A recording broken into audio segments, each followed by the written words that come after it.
Hi, it's me, Isabel, and today I'm going to be talking about 3 specific film styles.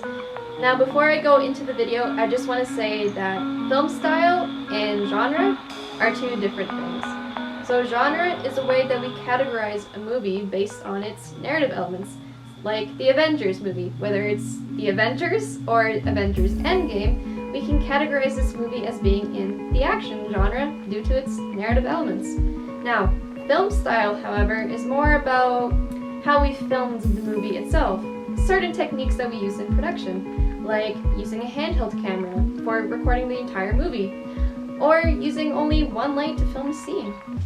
Now, with that out of the way, I'm going to be talking about realism, formalism, and classicism. Now, just bear in mind that these aren't the only film styles out there. There are so many more, but I just want to focus on these 3 because these were the original ones ever since film was created. So realism is one of the first film styles of, well, film. It's been around ever since the invention of the film camera. In fact, you can even say that the realism film style created the documentary genre. After all, this is what the brothers Auguste and Louis Lumière tried to prove with their documentaries called Actualité. They wanted to show real people in real situations. So when it comes to filming in a realist style, usually you're using maybe one camera with a tripod, very minimal lighting equipment, you use non-professional actors, and you use existing buildings and locations. You don't build sets unlike your other counterparts. But is realism reality? The answer is no.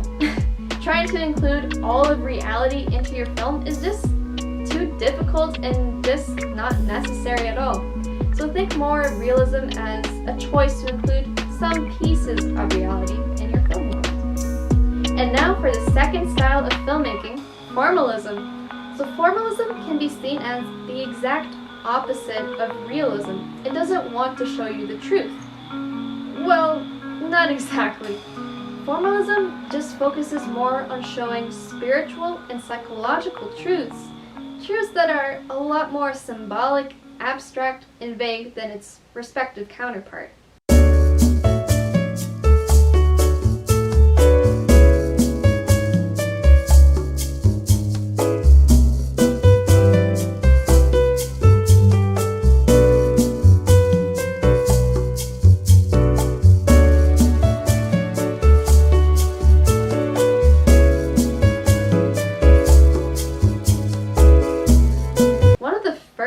Formalist directors was Georges Méliès, who you might know as being the director for A Trip to the Moon, or just by the simple fact that he's the father of special effects that are found in cinema. Using his background in theater as well as magic, Méliès created astonishing movies, especially for the early 1900s and technology used at the time, due to the sets that he built, as well as just the simple act of cutting and taping film back together to create jump cuts.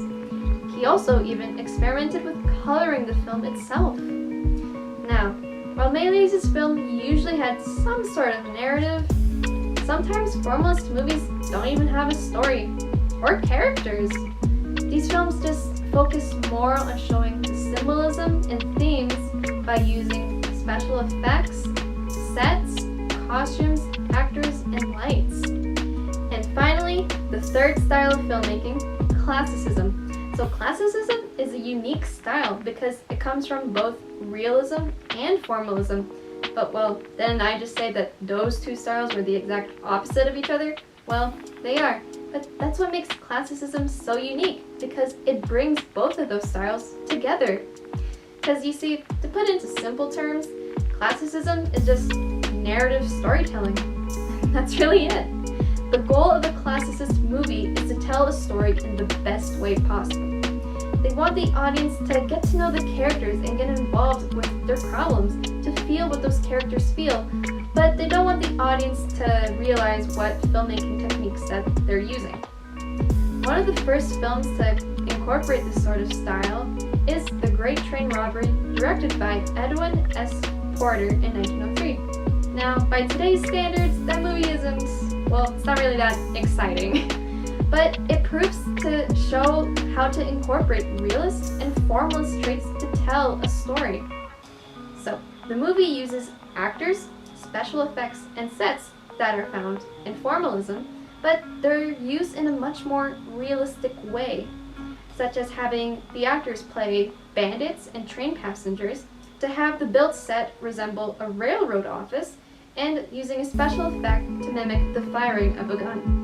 And that was it for this video. Thanks so much for watching, and if you'd like to find more videos, go to filmcampforkids.com. See ya!